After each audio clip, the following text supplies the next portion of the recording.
matin, bien, bien que c'est lui qui devrait parler, mais pour servir les Vaishnavas.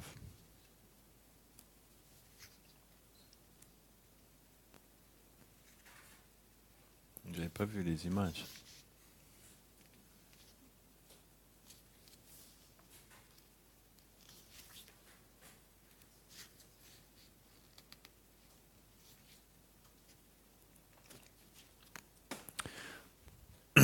Si vous voulez bien, on va lire un verset de la Bhagavad Gita.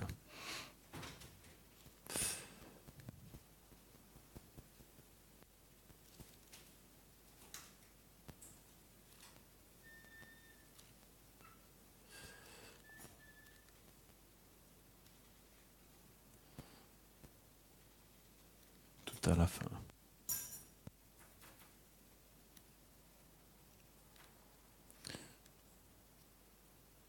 Au moins, vous n'avez pas perdu de papier. Hein. L'écriture, elle va jusqu'à quelques millimètres du bord de la page. C'est économique.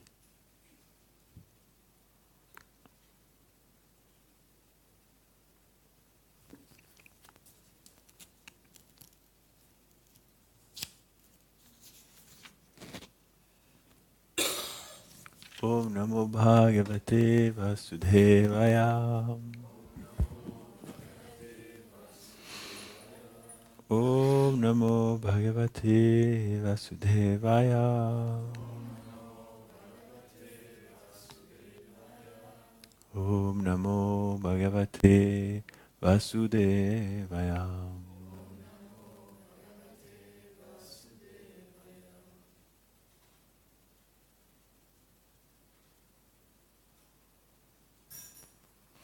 Donc c'est le chapitre 18, verset 68. C'est un verset très célèbre. Ya idam paramam guyam mat bhaktish vavidhasyati bhaktim mai param kritva mam evashyas shatyasam shaya. Celui qui enseigne cette connaissance la plus confidentielle de la Gita à mes dévots atteindra pour moi la plus haute dévotion. Et devenant libre de tout doute, il m'atteindra finalement. Commentaire. Selon Srila Vishwanath Chakravarti Thakur, le Seigneur décrit en 2 versets les résultats atteints par ceux qui transmettent des instructions sur la Bhagavad Gita. Le premier commençant par le mot Ya. Le premier des 2 versets. Shri Krishna dit: ils atteignent tout d'abord la pure dévotion pour ma personne, et plus tard, ils m'atteignent. Donc il faut lire les 2, ça veut dire. Ils vont ensemble. Nachatasman manusyesu kaschin me priya kritama bhavitana chametasmad anya priyataro bhuvi. Dans la société humaine, il n'y a personne qui, par un service, ne puisse me faire autant plaisir que celui qui explique ce message de la Gita aux autres. Et il n'y aura aucun être dans le monde entier qui me sera plus cher que lui. Commentaire. Srila Vishwanath Chakravarti Thakur cite Sri Krishna. Il n'y a personne dans ce monde qui accomplisse un service pour moi qui me soit si plaisant. Il n'y a personne non plus qui me soit aussi cher que celui qui prêche cette écriture de la Bhagavad Gita.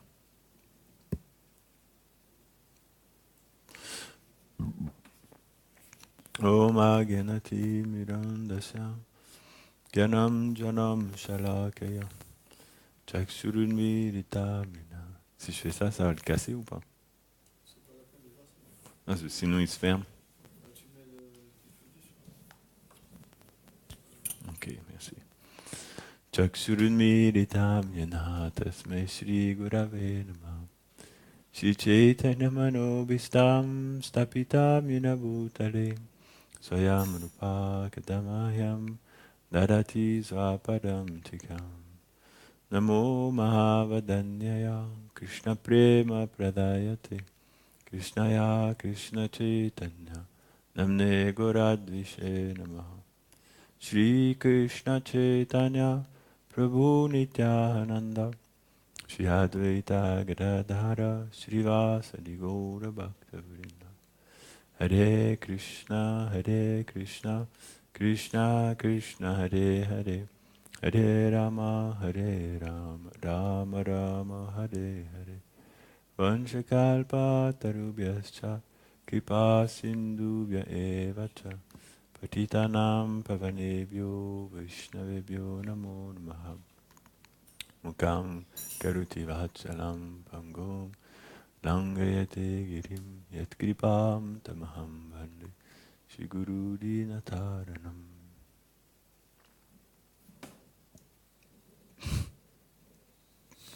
Donc vous savez ce qu'il vous reste à faire si vous voulez atteindre Krishna. Il suffit de prendre la Bhagavad Gita et d'aller distribuer dans la rue. C'est marqué ici. C'est la conclusion du livre. Krishna, il a marqué.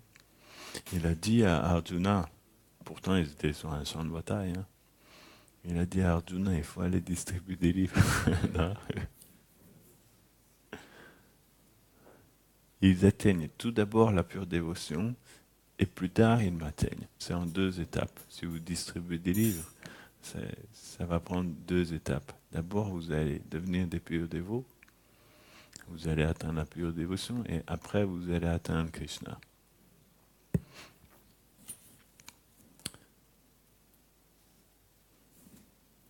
Et c'est la vérité.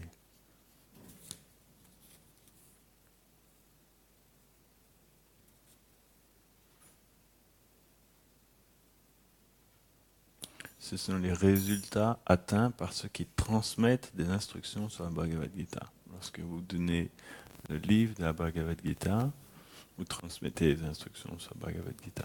Hein? Vous pouvez le faire en expliquant vous-même, mais vous pouvez le faire aussi simplement en donnant le livre, ça a la même valeur. Les Shastras disent que si vous donnez un Srimad Bhagavatam le jour de la pleine lune, vous retournez au monde spirituel à la fin, quand vous quittez votre corps. C'est pas une petite chose, il suffit de distribuer un Bhagavatam le jour de la pleine lune. Ça vaut la peine d'essayer quand c'est la pleine lune, de prendre des Bhagavatams. Ça vaut la peine, hein.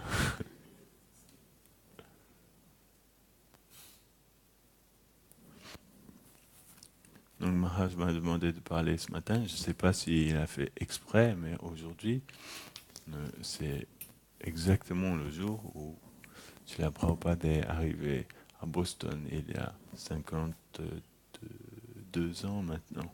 52 ans. Puisque demain c'est... Oh non, c'est demain. J'ai vu que c'était demain, je me suis trompé.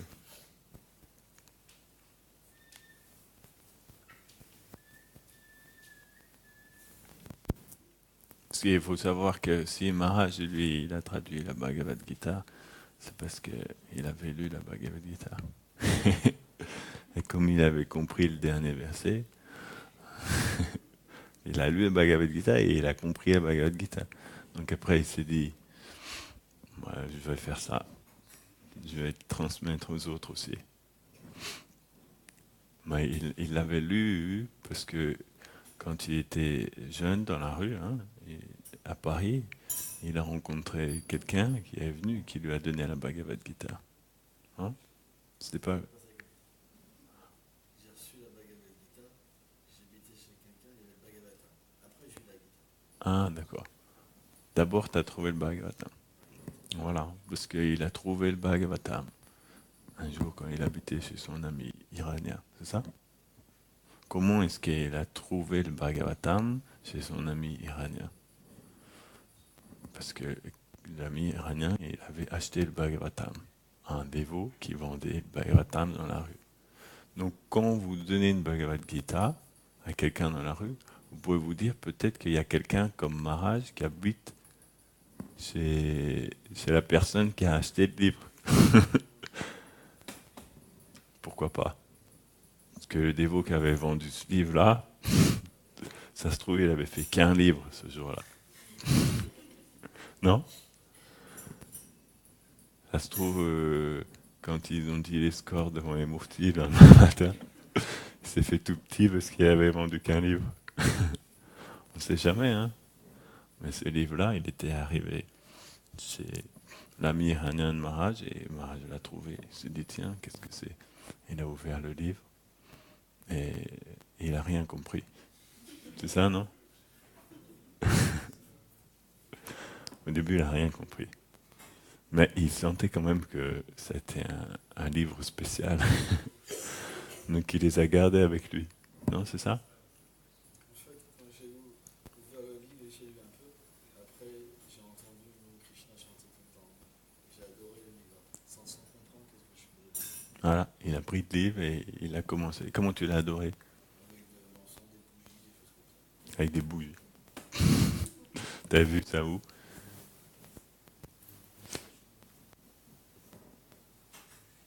T'avais déjà dû voir quelque chose comme ça, quoi. Donc voilà. Quand vous distribuez un livre, il y a peut-être quelqu'un comme Maharaj qui habite chez son copain et qui va trouver ce livre-là. Mais comment, pourquoi il y avait un dévot dans la rue qui a vendu un livre à son ami? On peut reposer la question toujours plus loin. Parce que il y avait quelqu'un qui avait, ce dévot-là, il avait lu aussi la Bhagavad Gita et il avait compris qu'il faut aller distribuer la Bhagavad Gita dans la rue, non? Donc il était parti. Et pourquoi ce dévot-là, il avait lu la Bhagavad Gita? Parce que Prabhupada avait écrit la Bhagavad Gita et qu'il avait demandé, si vous voulez me faire plaisir, vous pouvez aller dans la rue pour distribuer cette Bhagavad Gita, ça me fera beaucoup plaisir, non? C'est pas nouveau, Jiva Goswami, il a demandé la même chose à Srinivasacharya il y a 450 ans. Un petit peu plus maintenant. Ils étaient à Vrindavan, Srinivas, Shyamananda et Narottam Das Thakur. Jai, Shri Shri Gaurnitai ki Jai, Shri Shri Nanda Yashoda Gopal ki Jai, Shri Shri Radha Madha Mohan ki Jai. Ils étudiaient au temple de... Ils étudiaient sous la guidance de Jiva Goswami au temple de Radha Damodar. Et un jour, Jiva Goswami leur a dit que maintenant, il serait bien qu'ils retournent au Bengale, parce que tous les trois ils venaient du Bengale et d'Orissa. Il leur a dit que c'était bien s'ils retournent au Bengale pour apporter les livres de Rupa et Sanatan, Raghunath Das, Gopal Bhatt, et peut-être certains de ses livres aussi, pour les rapporter aux dévots, pour pouvoir commencer à les copier et les distribuer à tous les habitants du Bengale. C'était le début, c'est commencé comme ça. De la même manière, en 1922, Srila Prabhupada, Bhaktisiddhanta, il se trouvait sur le toit de la Gaudiya Math à Calcutta, le Gaudiya Math de Bagh Bazar. Bagh Bazar, c'est un quartier de Calcutta, ça s'appelle Bagh Bazar. Et il avait construit un temple là, chez la Bhaktisiddhanta, et donné des classes sur le toit. Parce qu'en Inde, il fait bon vivre sur le toit. Non? Quand ceux qui vivent en Inde, ils connaissent que le toit, c'est un bon endroit. Il ne fait pas trop chaud normalement. Il y a la brise, et le matin, quand le soleil se lève, c'est le bon endroit à être. Donc il était là sur le toit et il expliquait peut-être la Bhagavad Gita aussi. Et tout d'un coup, il y a deux personnes qui sont arrivées. Il y avait un escalier qui montait. J'ai jamais été là-bas. Tu as déjà été? Il est encore là-bas, le temps. Il y avait un escalier et deux personnes sont arrivées sur le toit qu'il n'avait jamais vu. Mais dès qu'il a vu cette personne-là, chez la Bhaktisiddhanta, il a compris. Voici enfin la personne qui va combler, qui va, comment on dit, réaliser la prophétie du Seigneur Chaitanya Mahaprabhu. Chez Govinda Maharaj, il explique qu'à l'instant même où il l'a vu, il a compris qui c'était. Et il a compris que c'était la personne qui allait répondre la miséricorde de Mahaprabhu sur toute la planète. Il n'a pas eu besoin de 2 secondes pour comprendre ça. Il a vu tout de suite. Parce qu'il avait la vision Bhaktisiddhanta. C'était parmi tous les gens qui ont la vision, Bhaktisiddhanta est peut-être le meilleur. Ou un des meilleurs en tout cas. C'était un très grand visionnaire chez la Bhaktisiddhanta. Et quand il s'est assis, la première chose qu'il lui a demandé, il lui a dit, toi, tu parles anglais, non? Pourquoi est-ce que tu ne présenterais pas ce message, le message de Krishna, Chaitanya Mahaprabhu, dans la langue anglaise, aux Occidentaux? C'est là, ça l'a étonné qu'il s'adresse à lui comme ça dès qu'il arrive. Donc, à l'époque, il s'appelait Abai. Donc Abai, il a dit oui, mais avant de pouvoir faire ça, peut-être qu'il faudrait que l'Inde devienne indépendante, parce que pour l'instant, on ne peut rien faire. On est sous l'hégémonie britannique. Ça, c'est un divertissement. Srila Bhaktisiddhanta lui a répondu que ça ne sert à rien, l'indépendance politique de l'Inde. C'est pas ça qui va sauver les êtres. Ce qu'il faut, c'est devenir libéré de l'énergie matérielle. Et ça, qu'on soit indépendant ou pas, ça ne changera pas. Shishipala Nishingadev ki jai. Il a expliqué qu'il y a une mission plus importante à accomplir dans cette planète, c'est de transmettre le message de Krishna. Car ce message-là a la possibilité, pas simplement de libérer les Indiens du joug britannique, mais de libérer tous les êtres de l'énergie matérielle. Il le dit, ça c'est une mission importante. La mission de Gandhi, c'est pas important. C'est juste matériel et temporaire et illusoire. Là, Abai, il a rien, pouvait rien dire en retour. Il a compris, parce que lui-même il était né dans une famille de Vaishnava, il connaissait aussi cette tradition. Son père, Gul Mohan, était un très grand Vaishnava aussi. Donc il connaissait bien. C'était 1922. C'est la première fois qu'il a vu Srila Bhaktisiddhanta. Et ce jour-là, il a compris que Srila Bhaktisiddhanta était son maître spirituel. Et une relation s'est établie entre ces deux personnes-là. Il a gardé cette instruction dans son cœur pendant toute sa vie. De 1922 jusqu'à 1965. Quelque chose de très intéressant que j'ai appris dans le film de Yadbar. Prabhupada dit, c'est lui qui parlait directement. Il dit, j'étais dans ma chambre, au temple de Radha Damodar, et j'avais fini le 3e volume du premier chant du Bhagavatam. Il a commencé à traduire le Srimad Bhagavatam. Après avoir vécu toute cette vie de 1922 jusqu'à 1965, ça fait combien? Je crois qu'il a pris sannyas en 1955. Donc ça fait 33 ans, c'est ça? Pendant 33 ans, après, il a décidé de prendre sannyas parce que Srila Bhaktisiddhanta est apparu dans son rêve. Il lui a dit de prendre sannyas.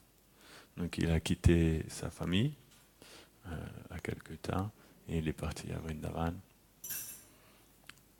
Et il a vécu quelques années au temple de Vamshi Gopal, ensuite au temple de Radha Damodar. Il a commencé à écrire le Srimad Bhagavatam. Il fait un commentaire en anglais, ça n'avait jamais été fait en anglais. Et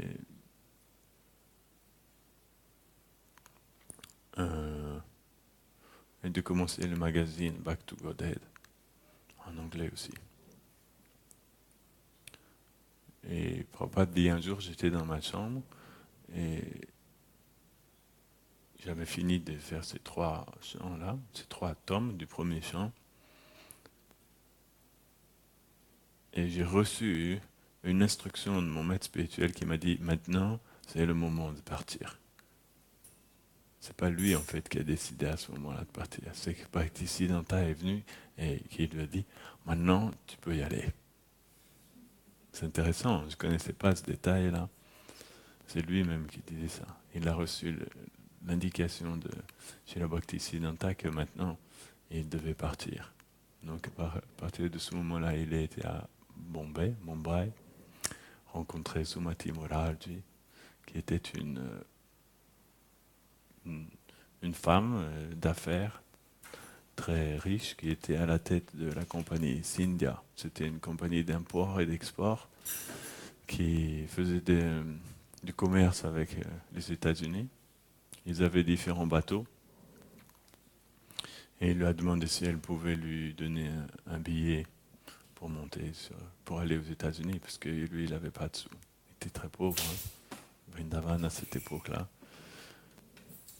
tout le monde était très pauvre. Elle lui a dit non, pas question. Vous avez déjà 70 ans. Si vous allez aux États-Unis, comme ça, qu'est-ce que vous allez devenir? Vous allez mourir là-bas. Il lui a dit, peu importe, ça m'est égal. Je dois faire cette mission.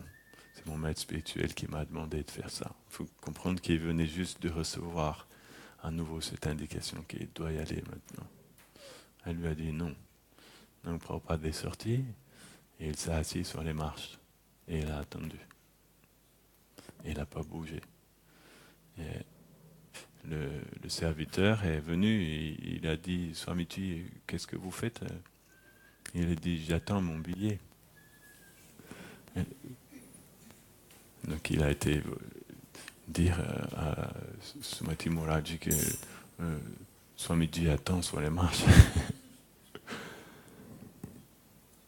Et après, il est revenu, il a dit, est-ce que vous voulez manger quelque chose? Papa a dit, non, j'ai pas faim.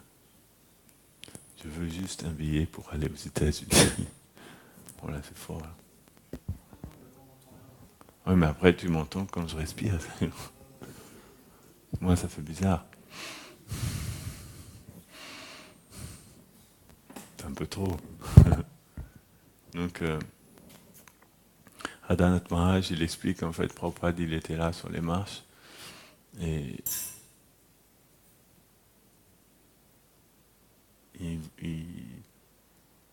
comment dire? Je ne me rappelle plus exactement comment il disait ça.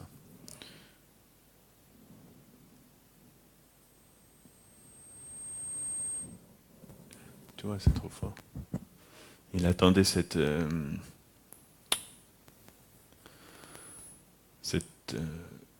possibilité d'aller distribuer la miséricorde de Mahaprabhu à toute l'humanité. C'était quelque chose de très profond dans son cœur qui le motivait. Je ne sais plus exactement, il explique ça en de beaux termes, mais j'ai oublié. Et finalement, elle a accepté. Je pense qu'il a attendu toute la journée jusqu'au soir, et finalement, elle a accepté de lui donner un billet. Ça partait, le bateau partait quelques jours plus tard. Il était à Bombay et il a fallu le bateau partait de Calcutta. Il a fallu qu'il retourne jusqu'à Calcutta. Donc il a pris le train. Il a pris le train et je fais avec lequel maintenant? Les deux, ok. C'est comme les interviews là. Tu sais où tu avais les. Ça se fait plus trop maintenant, mais avant, quand j'étais jeune, je me rappelle, on voyait, il avait 10 micros là, comme ça. Tu te rappelles? Et il a repris le train de Mumbai jusqu'à Delhi, Calcutta, quelque chose comme ça. Il est arrivé à Calcutta et il lui restait quelques jours avant de prendre le bateau. Donc il est retourné à Navadvip et il a été à Shantipur. À Shantipur, le Pujari de Shantipur était là et il faisait la hati. Et tout d'un coup, il a vu sannyasi arrivait.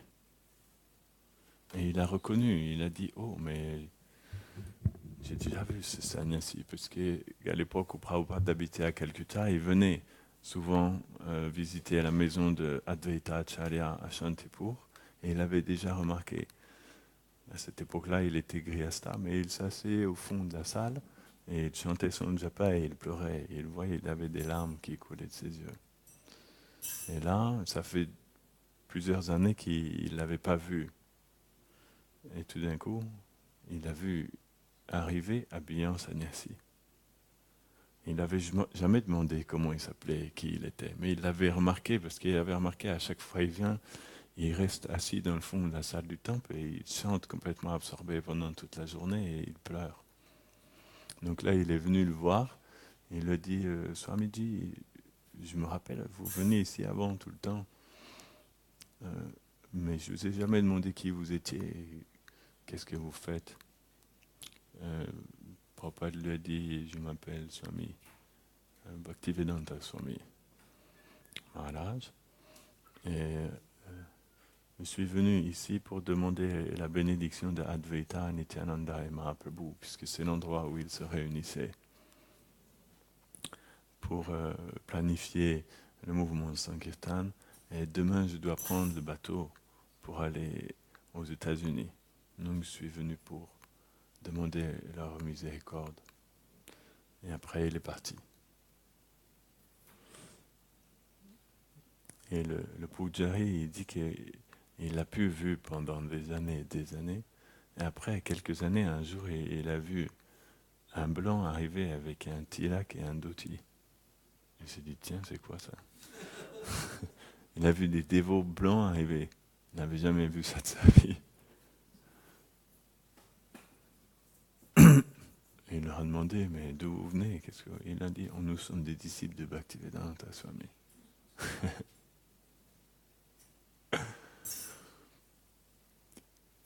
Hier, Maharaj, il expliquait l'histoire des yogis qui font apparaître les paumes derrière leur oreille, comme ça. Hein? En 1971, quand Srila Prabhupada il est retourné en Inde avec ses disciples pour la première fois, il a rencontré un grand yogi comme ça. C'est justement ce yogi-là, et son tour, c'est qu'il faisait apparaître des paumes derrière son oreille. Je ne sais pas comment il faisait, il arrivait à faire apparaître des paumes comme ça. Et tout le monde était stupéfait. C'est ça, tu expliquais ça hier, ça m'a fait penser à ça. Ça m'a fait sourire, je vais vous raconter une histoire. Donc Prabhupada, quand il a appris ça, Prabhupada lui dit, ils discutaient ensemble. Prabhupada lui dit, oh oui, c'est très bien. Comme moi aussi, quand je suis parti aux États-Unis, je suis arrivé à New York, j'étais tout seul. Donc, comme j'étais tout seul, je me suis assis dans un parc sous un arbre et j'ai pris ma cartale. Et j'ai commencé à chanter avec Krishna. Et là, il y a quelques jeunes qui sont venus, ils sont assis avec moi et ils ont chanté aussi avec Krishna. Et après, on a commencé à un centre. Et après, comme il y avait beaucoup de gens qui venaient, on a commencé un 12e centre et ils sont partis à Los Angeles et là-bas, ils ont ouvert un centre. Et après, d'autres sont partis à Montréal et aussi, ils ont ouvert un centre là-bas. Et après, comme ça, d'année en année, il y a d'autres centres qui sont développés. On continue à chanter et d'autres centres sont développés. Et maintenant, nous avons déjà 54 centres. Et après, Prabhupada, il a dit, dans chacun de nos centres, il y a beaucoup, beaucoup de pommes.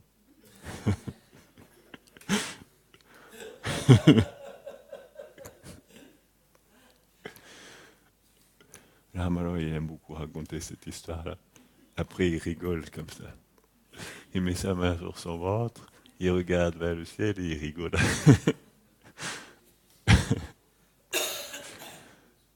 Donc après qu'il a reçu euh, cette instruction, il est parti sur le Jaladuta. Il est arrivé sur le quai. Hein. Il avait son fils qui était là, Vrindavan. Il a regardé Prabhupada partir, monter sur le bateau du Jaladuta. Et il est monté sur le Jaladuta, c'était pas un bateau de croisière. Hein. comme il est là maintenant. C'était un petit bateau, un paquebot, c'était pas si grand que ça. Un petit croisière, je ne sais pas exactement, il y a des termes spécifiques pour chaque bateau, mais c'était un petit paquebot, un tout petit paquebot. Et donc, il a traversé l'océan. Et ce jour-là, exactement demain, il arrive à Boston. Pour la première fois, il voit le skyline, on appelle comment le gratte-ciel, l'horizon. Le skyline, c'est l'horizon américain, comme ça. Quand vous arrivez à Boston, vous voyez, c'est impressionnant pour quelqu'un qui n'a pas vu, parce qu'il y a beaucoup de grands buildings. Il est arrivé comme ça avec ce petit navire de l'océan. Le bateau s'appelait Jaladuta. Ça, c'est la touche poétique de Krishna, Jaladuta. Jaladuta, ça veut dire le messager des eaux. Intéressant, hein? Krishna est un poète. Il y a Amsa-duta, le messager signe. Duta veut dire le messager et Jala veut dire l'eau. Et il avait appelé le bateau Jaladuta. Prabhupada est arrivé sur ce bateau-là. C'est pas lui qui a choisi le nom du bateau, hein. C'était comme ça, par la providence de Krishna. Jaladuta, le messager des eaux. C'est joli, hein? Prabhupada et Krishna avaient tout préparé. Et Prabhupada est arrivé à Boston ce jour-là, et quand il a vu tous ces immeubles, et il a vu cette ville gigantesque, c'est un port gigantesque, Boston. C'est pas comme le Havre, hein. Le Havre c'est un petit port par rapport à Boston. C'est des villes industrielles énormes. Les États-Unis c'est comme la France multiplié par 10. Les dimensions, vous multipliez par 10 chaque dimension. Et donc, quand il a vu ça, il a un sentiment profond qui est apparu dans son cœur, et donc il a écrit cette chanson, Bhagavat Markine Dharma. C'est ça? Bhagavat Markine Dharma. Il explique. Il offre cette prière à Krishna, il lui dit, je ne sais pas pourquoi tu m'as amené ici, mais peut-être que tu dois avoir une raison si tu m'as amené ici. C'est comme, on appelle ça un choc culturel. Non? Prabhupada, il arrive de Vrindavan avec son dhoti, Stachada, son petit chapeau là, de Swami, et sa petite mallette. Il n'avait qu'une petite valise grande comme ça. Et il avait aussi dans la soute du navire, il avait une caisse remplie de Srimad Bhagavatam. C'est la seule chose qu'il avait. Il avait apporté aussi 50 roupies au cas où. Mais il ne savait pas que les roupies aux États-Unis, on ne peut pas changer. Ça ne fonctionne pas. Les roupies, on peut changer qu'en Inde. Il n'y a aucune personne qui accepte les roupies en dehors de l'Inde. Parce que ça ne vaut rien. Personne ne veut acheter ça. Mais il avait apporté quand même 50 roupies. Non, et il avait aussi, parce qu'il sur le bateau, il a vendu un Bhagavatam au capitaine du bateau. Il n'a pas perdu son temps. Il a vendu un Bhagavatam, donc il avait aussi, je ne sais pas, quelques dollars, un billet, 20 dollars ou 50 dollars avec lui.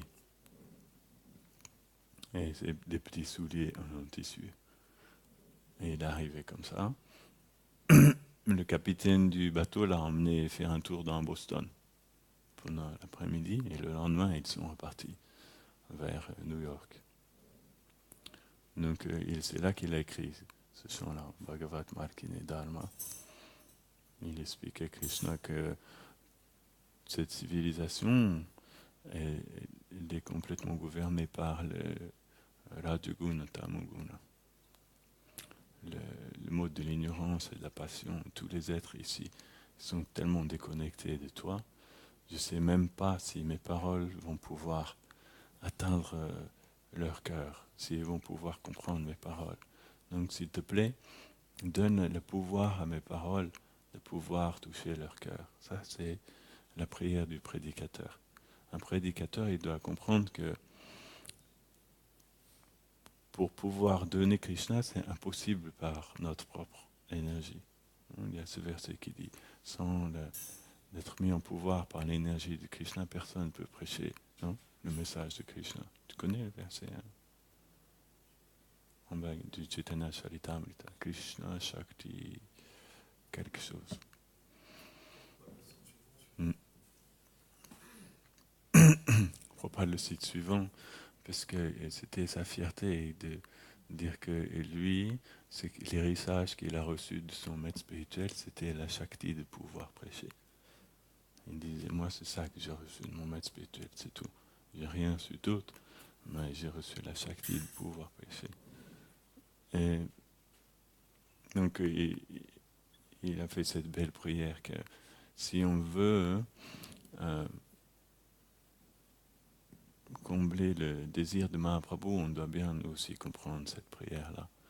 On peut parler aux gens de Krishna pendant des heures et des heures, mais on n'a aucun pouvoir pour faire en sorte que les gens vont être convaincus. Donc Prabhupada, il savait bien ça, il avait compris dès le début. Donc il a prié Krishna, il a dit, s'il te plaît, donne le pouvoir à mes paroles d'atteindre leur cœur. Car alors, si tu fais ça, ils pourront devenir convaincus. Il savait que c'est pas nous qui faisons, c'est Krishna. Donc ça passe beaucoup par la prière. La prédication, ça passe beaucoup par la prière. D'être un instrument, en fait, mais c'est Krishna qui fait les choses. Quand on distribue des livres dans la rue, c'est pareil, non? On voit bien, on dit la même chose à tout le monde, mais personne ne veut. Et puis tout d'un coup, il y en a un, quand on n'y croyait plus, il y en a un qui prend le livre, non? C'est parce que à ce moment-là, nos paroles, ils ont pu atteindre son cœur. Et là, il se dit, ah ouais, c'est intéressant, quand même. Qu'est-ce qui donne le pouvoir à notre parole d'atteindre le cœur d'une autre personne? Parce que si on arrivait à atteindre le cœur de toutes les personnes, tout le monde prendrait le livre. C'est pour ça que ceux qui sont connectés avec Krishna, ils peuvent distribuer beaucoup de livres. Parce que quand ils parlent aux gens, les gens, ils sentent dans leur cœur quelque chose. Et même s'ils ne comprennent pas ou si ça ne les intéressait pas spécialement avant, ils vont acheter le livre quand même, non?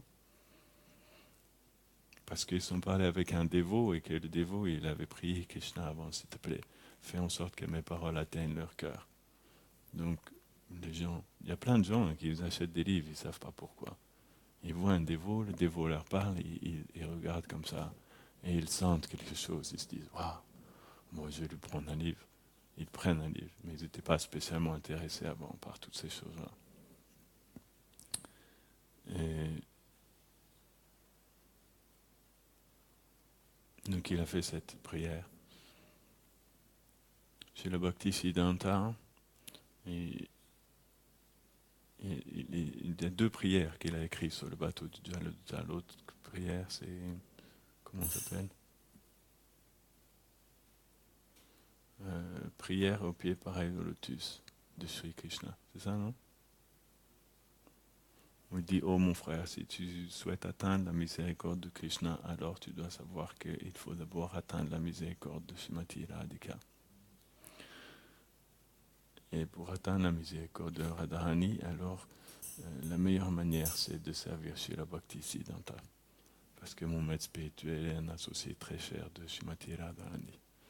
Et mon maître spirituel est un Vaishnava, et la seule chose qui peut apporter du plaisir au Vaishnava, c'est quand il va voir le monde entier immergé dans le mouvement de Sankirtan Mahaprabhu. Quand tous les êtres dans tous les pays du monde chanteront le nom de Krishna, alors seulement à ce moment-là le Vaishnava sera satisfait. Il explique ça. C'est d'autres chants qu'il a expliqué. Donc, il avait bien cette compréhension de combler le désir de Bhaktisiddhanta. Il savait que Srila Bhaktisiddhanta ne serait pas satisfait s'il allait juste distribuer quelques livres ou faire quelques dévots. Il savait que Srila Bhaktisiddhanta serait satisfait que lorsqu'il y aurait des centaines et des milliers de dévots qui chanteraient le nom de Krishna. Parce qu'il a écrit ça dans son chant, le Vaishnava. Il n'est satisfait que quand il voit que tous les gens sur la terre reçoivent la grâce de Mahaprabhu. Donc, dans cet état d'esprit-là, il est arrivé à New York le jour suivant. C'était 18 septembre, pardon, 1965. Boston, 17 septembre. Septembre. C'est maintenant. On a quelques jours de décalage à cause de la Lune. Et le 18, il arrive à New York. Il est arrivé à Brooklyn.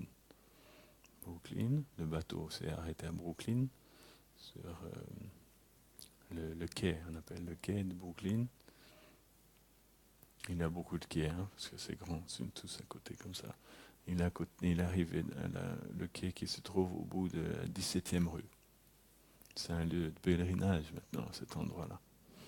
Ils ont mis Brico Dépôt là-bas. C'est Brico Dépôt, ils ont mis à l'endroit où Prabhupada est arrivé. Et ça, à New York, ils n'appellent pas Brico Dépôt, ils appellent Home Depot. Mais c'est la même chose. Je pense qu'ils ont copié ici le nom. Et donc Prabhupada est arrivé sur le quai à New York. Et il y avait quelqu'un qui l'attendait pour l'amener à Butler. Parce il connaissait une personne qui habitait à Butler, Gopal Agarwal. Gopal Agarwal, c'était un Indien qui était marié à une Américaine qui s'appelait comment? Je sais plus. Suzy ou quelque chose comme ça? Je sais plus. Et eux, en fait, le père de Gopal Agarwal, il aimait bien les sadhus, les Vaishnavas. Et toujours, il voulait faire quelque chose pour eux. C'est pour ça qu'il avait donné à Prabhupada l'adresse de son fils. Il lui avait dit, tu pourras aller chez mon fils si tu vas aux États-Unis. Et eux, bon, les swamis, c'était pas trop leur truc. Ils avaient vécu aux États-Unis, un peu plus loin que Philadelphie, à Butler. Enfin bref, et quand ils ont reçu l'annonce que Bhaktivedanta arrivait finalement, bel et bien, ça les a un petit peu bouleversés. Donc il a envoyé quelqu'un pour chercher Prabhupada et le mettre dans le bus. Donc la personne est venue et il a pris Prabhupada et il l'a amené jusqu'à la station de bus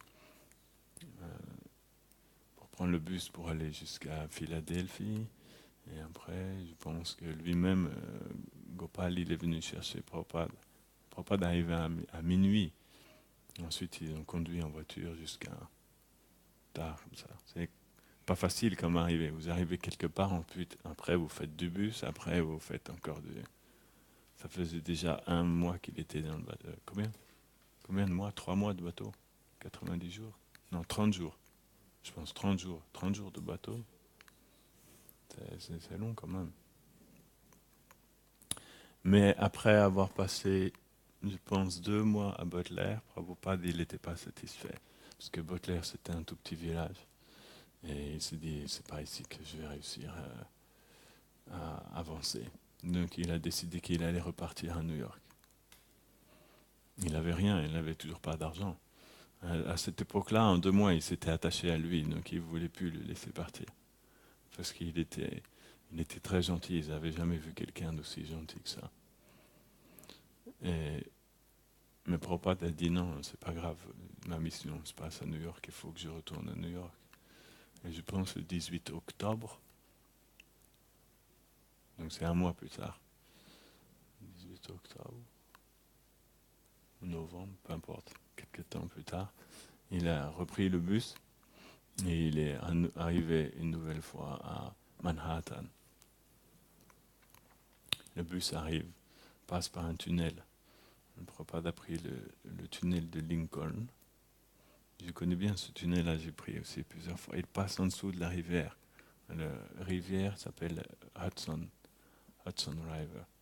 Comme on a la Seine ici, là-bas, parce que New York, c'est au bord de l'eau. Hein. C'est comme le Havre, c'est une grosse ville, mais c'est au bord de l'eau. Et c'est l'embouchure de la rivière. Il faut passer par en dessous, et là ensuite l'autocar arrive dans les gratte-ciel à Manhattan. Et Prabhupada est descendu au terminal de bus, on appelle Port Authority. C'est en plein milieu des grands gratte-ciel. Et là, il y a un serviteur comment il s'appelle, du docteur Mishra qui est venu le chercher. Parce qu'il avait cette adresse quand même, qu'il y avait un yogi sannyasi, quelque chose comme ça, qui s'appelait docteur Mishra, et il était venu aux États-Unis quelque temps avant. Il avait commencé à donner des cours de yoga et enseigner la philosophie du Vedanta. C'était un impersonnaliste, docteur Mishra. Mais Prabhupada lui avait écrit, le docteur Mishra lui avait dit, ok, vous pouvez venir, je pourrais vous héberger chez moi quelque temps. Donc le serviteur a pris Prabhupada et l'a emmené jusqu'à le 75th Street, 75e rue, au bord de la rivière. C'est au bord de la Sun River. Il y a un grand immeuble là. Je pense que c'est le 33, le numéro 33. J'étais là-bas pour voir. Je voulais voir tous ces lieux-là. L'immeuble est là encore. C'était au 14e étage, tout en haut. De l'appartement du docteur Mishra. Il a emmené Prabhupada là, et Prabhupada est arrivé. Il s'est trouvé en haut du building. Il y avait la vue sur la rivière, Hudson River. Et c'est comme ça que Prabhupada est arrivé à Manhattan, parce que finalement avant c'était juste quelques heures qu'il avait passé la première fois.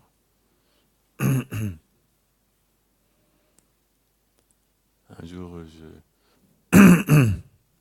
j'étais à Montréal et je pensais à ça. Je me disais, ça doit faire drôle quand même, un associé éternel de Radha et Krishna, quand il arrive à Manhattan et qu'il voit tous ces gratte-ciel là, et qu'il voit toute cette civilisation et toute cette ignorance. Lui qui vient des divertissements de Radha et Krishna à Goloka. Et là, il se retrouve en haut de l'immeuble et il voit tout Manhattan.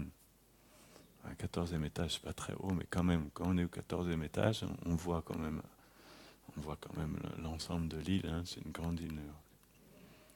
Et je pensais à cette vision que Prabhupada avait eue quand il arrive. Presque, ouais. Ouais. Il y en a, ça c'est, ouais.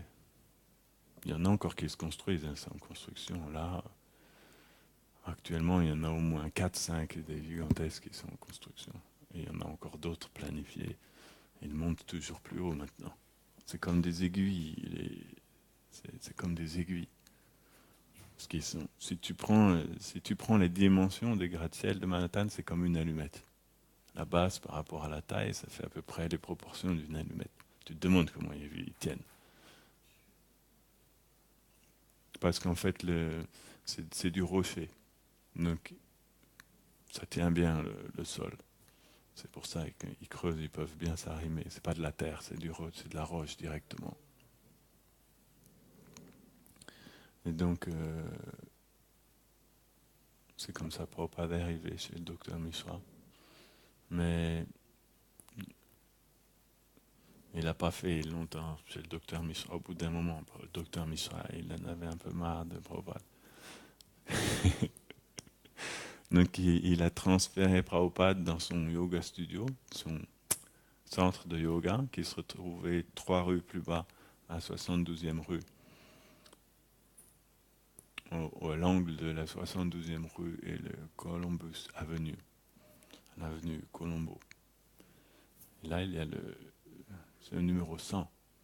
Il avait le centre de yoga du docteur Mishra. Il a donné une petite pièce à Prabhupada dans son centre de yoga. Et Prabhupada, mais il n'avait pas de salle de bain là-bas. Sa chambre était étroite comme un wagon de train. C'est pas très large un wagon de train, non. Et il avait juste une chambre, mais il n'y avait pas de salle de bain. Donc il fallait qu'il aille tous les midis, il allait remarchait chez le docteur Mishra, il allait prendre son bain là-bas. Il ne pouvait pas se baigner le matin. Il se réveillait, après il chantait. Et à midi, il marchait, remontant le Columbus Avenue, tournait à gauche sur la 75e rue et allait jusqu'à l'appartement. J'ai marché aussi sur ce parcours-là. Je me suis dit, ça doit être quelque chose quand même, pour pas de marcher là tous les jours. Après, elle revenait. C'est des lieux qui sont particuliers parce que c'est là qu'il a commencé à chanter. Quand vous avez à Vrindavan, quand un associé éternel de Radha et Krishna s'assoit à un endroit, on appelle ça Britak. Et ça devient un lieu sacré, non? On construit un petit siège comme ça et après ils font le puja. Il y a le Vallabhacharya Baitak, au Govinda Kund. Qu'est-ce qui s'est passé là? Juste que Vallabhacharya il s'est assis là, c'est tout. Maintenant c'est un temple qui est fait par-dessus, non? Il y a beaucoup de Baitak, non? Au bord de. Beaucoup de Baitak de Vallabhacharya, Madhavendra Puri, c'est là qu'il s'était assis aussi. Juste il s'est assis une fois à quelques heures et ça devient un lieu que 500 ans après, 800 ans après, on adore encore, non? Donc tous ces lieux où les grands Vaishnavas viennent, c'est important. Pourquoi? Parce que c'est dû à l'identité de ces personnes-là. De telles personnes sont tellement rares dans l'univers matériel que tout endroit où ils posent leurs pieds ou toute chose qu'ils touchent, ça a une valeur inestimable. L'autre jour, je pensais à ça. Il y a deux sortes de cadeaux précieux. Un cadeau précieux, non? Il y a les cadeaux précieux qui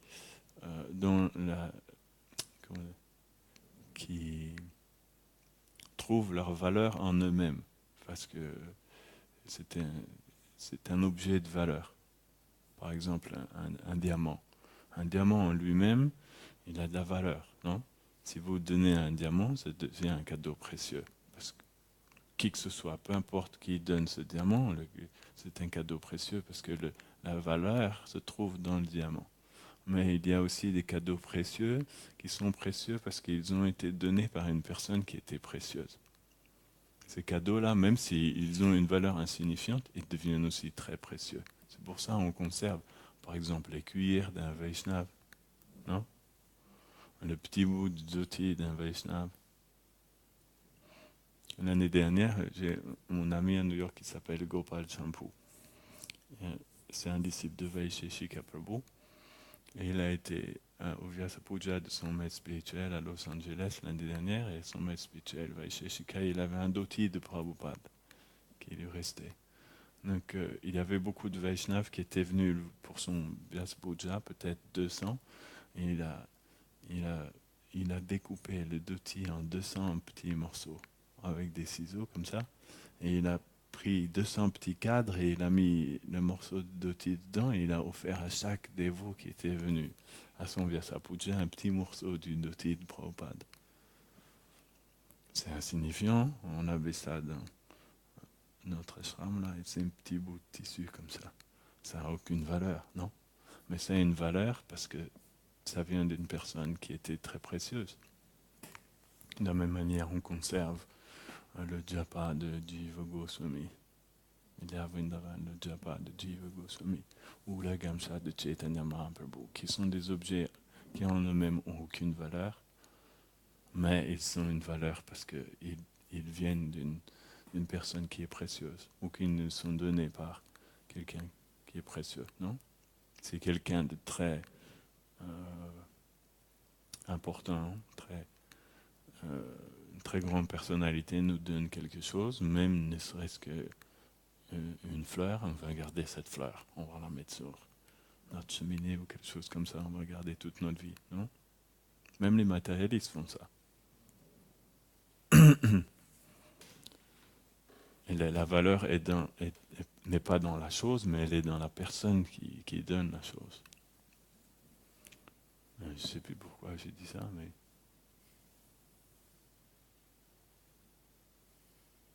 Ouais, donc ce qui fait la particularité de ces lieux, voilà, ce qui fait la particularité de ces lieux, c'est que des personnes euh, très particulières se sont assises dans cet endroit-là. Donc Prabhupada, quand il était dans le studio du yoga du docteur Mishra, il vivait là tous les matins, il se levait, il chantait son japa. C'est la première fois que le mantra Hare Krishna commençait à résonner. C'est à Manhattan. Mais là, c'était le Sudanam.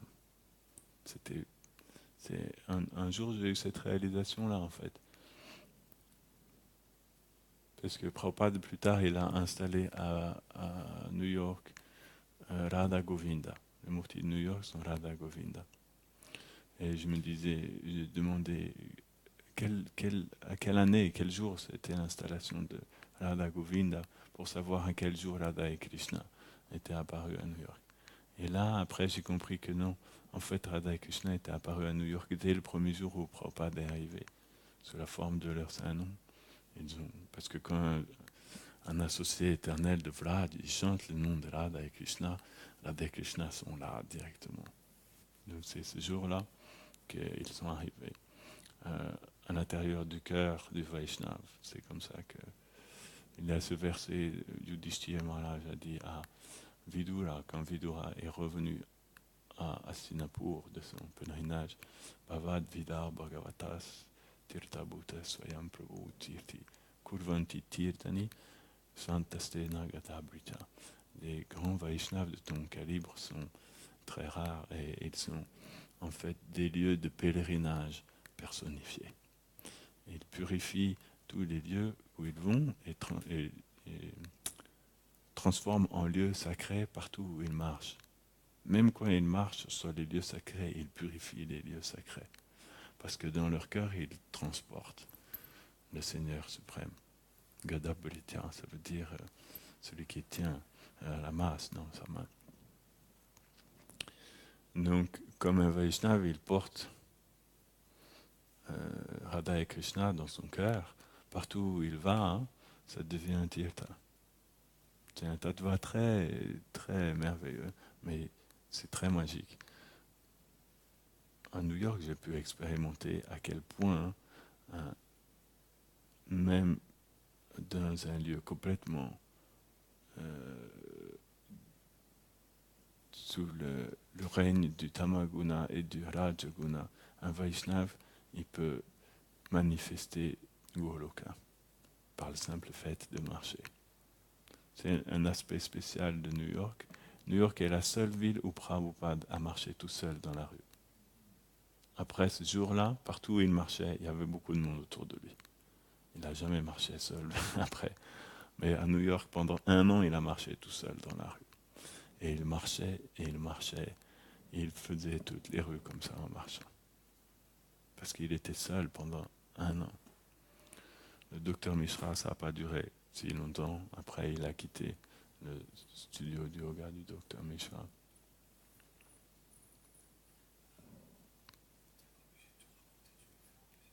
Ok. Donc, pour conclure, dire que voilà, pendant tout l'hiver, 1965-1966, Prabhupada, il y a beaucoup de neige à New York pendant l'hiver. Ça monte jusque là à peu près normalement. Presque 1 mètre de neige. Et Prabhupada aimait beaucoup arpenter les rues de Manhattan. Et il regardait les buildings et il se disait, peut-être on pourrait acheter ce building pour faire un temple de Radha et Krishna. Et il écrivait à des Indiens, des Indiens riches pour leur demander, est-ce que vous ne voulez pas m'envoyer de l'argent? J'ai trouvé un beau building. Ça fait juste 3 étages. Il avait été quand même, comment on peut dire, raisonnable. Il avait trouvé un petit building, mais c'est cher. Manhattan, c'est cher. Même un petit building, ça vaut 3 millions de dollars ou quelque chose comme ça. Il a dit, voilà, j'ai trouvé ça. Si vous m'envoyez de l'argent, je peux commencer un temple de Radha et Krishna. Et Sajarup Maharaj, dans le Prabhupada Lilamrita, il écrit que Prabhupada savait dans son cœur Il pensait, si je pouvais amener Radha et Krishna ici, ça va tout transformer petit à petit. Et donc comme ça, Prabhupada aimait beaucoup marcher sur la 5e avenue. La 5e avenue, c'est la grande rue qui descend de Central Park jusqu'à Washington Square. C'est la plus grande rue de New York. Prabhupada a dit New York est la ville la plus importante du monde et la 5e avenue est la rue la plus importante du monde. Un jour, Prabhupada était à Mayapur et c'était le festival de Gopurnim. Et un de ses disciples qui lui a dit oh, Prabhupada, Mayapur, c'est vraiment la capitale du monde. Prabhupada lui dit non. New York, c'est la capitale du monde. C'est New York la ville la plus importante du monde. C'était sa vision. Prabhupada aimait bien New York. Et donc il aimait la 5e avenue, il prenait le bus, il visitait partout. Il savait déjà ce qu'il était venu faire. Mais il attendait. Krishna a donné 1 an de laps, avant que les choses se manifestent. Pendant 1 an, mais il savait déjà tout ce qui allait se passer.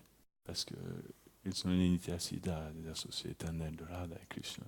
Ils savent qu'ils sont aussi au fond de même si par le yoga maya et par leur humilité, ils s'absorbent dans le fait d'être des êtres ordinaires, comme tous les êtres. Juste ça sous l'instruction de leur maître spirituel, mais qui n'ont qu'une qualification. En même temps, ils savent qui ils sont, ils savent ce qu'ils font. Donc, Prabhupada, Sridhar Maharaj a expliqué qu'il était mis en puissance par le Seigneur Nityananda, que toute la Shakti du Seigneur était entrée en lui. C'est pas une petite phrase, surtout quand ça vient de Sridhar Maharaj, ça veut dire, il a dit Nityananda Avesh. Ça veut dire que le Seigneur Nityananda, il était là, à l'intérieur de son cœur constamment. À travers lui, le Seigneur Nityananda, il agissait. Comme si c'est la même puissance. Nityananda Avesh, c'est-à-dire que c'est la même puissance que si Nityananda était arrivé lui-même directement à Manhattan. Même puissance, non? Ça veut dire ça, Avesh. Donc, dans une personne. 3 personnes, Bhagavan Acharya, Nakshingananda, Brahmachari.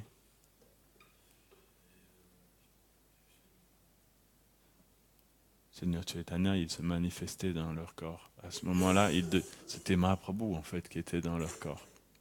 Comme ça lui permettait d'être à plusieurs endroits à la fois pour pouvoir prêcher et pousser plus loin le mouvement de Sankirtan. Comme ça, il pouvait faire des kirtans extatiques à plusieurs endroits à la fois, à travers le corps d'autres dévots. Ici, le même principe, Sridhar Maharaj a expliqué. Prabhupada et Nityananda Avesh.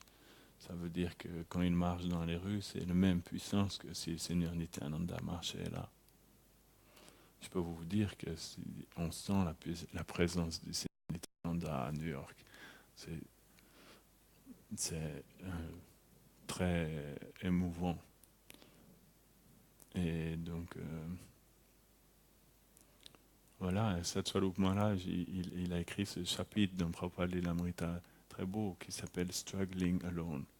C'est la première année que Prabhupada a passé cet hiver. Struggling, ça veut dire lutte, la lutte solitaire. Pendant 1 an, Prabhupada a lutté solitairement, comme ça. Pas lutter, parce que les Vaishnavas, ils sont toujours dans un océan de philosophe.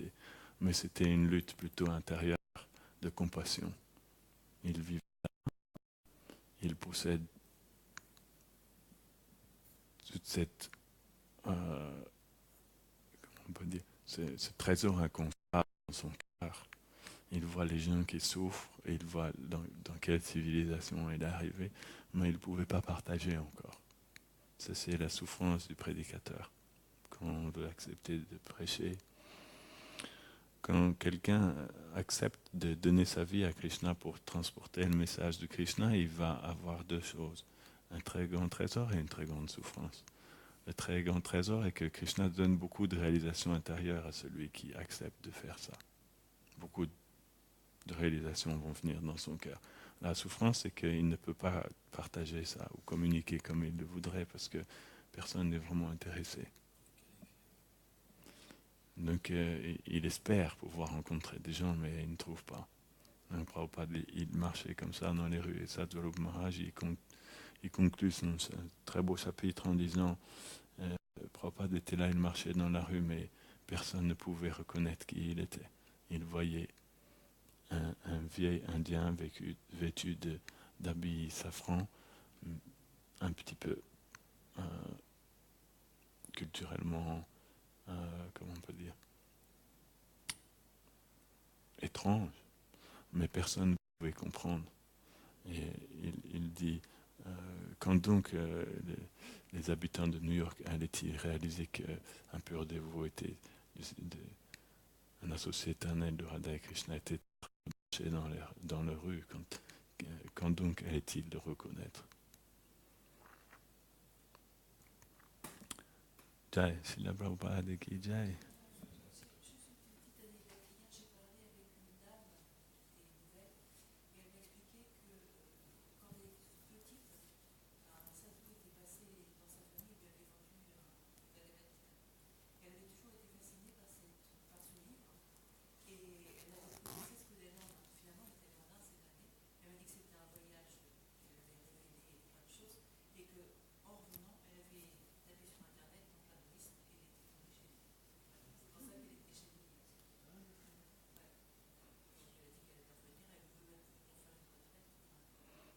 C'est le principe que quand vous jetez un caillou dans l'eau, ça fait une onde qui grandit après. Quand Prabhupada est arrivé à New York ce jour-là, qu'il a posé son pied sur le quai de Manhattan, ça fait comme un caillou qui est arrivé dans l'eau. Et ça a créé une onde dans le monde occidental qui maintenant grandit et s'expand partout. C'était pas lui, c'était lui aussi, mais c'était la miséricorde de Mahaprabhu qui est arrivée. Krishna a choisi Prabhupada pour répondre ce mouvement dans le monde entier. Ça aurait pu être un autre, mais elle a choisi Prabhupada. C'est comme ça, Krishna, il fait ce qu'il veut. Hein. C'est lui qui compose l'histoire.